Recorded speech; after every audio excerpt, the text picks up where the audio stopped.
हमर चाट गइल दूध में के छाली। अरे काय हाली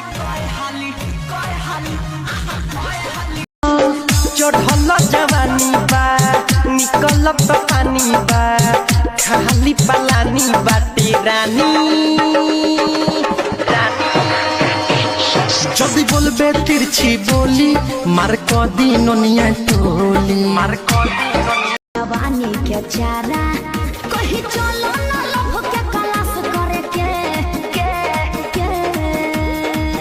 अभी कहो तारू टाइम पास करे के पाछे फेरा में लग जाइबू बास। हम सैया गइल बाड़े खेते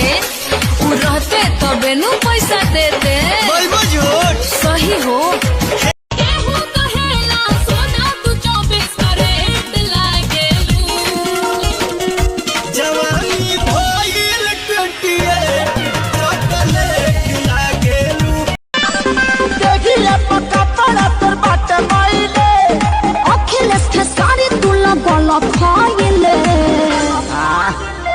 हमारे करामा में छुछुनरी लिखाइले चुप रह ये तो डाल देगा प्यारों में दरा। आजकल के लारी किन के फेरा में जानी परी हो आजकल के लड़की फैशन दारी धोखेबाज बारी रुपये से कोहरस खाली प्यारी उड़न बाज बारी आजकल के लड़की फैशन चला बलमुआ गोते गोते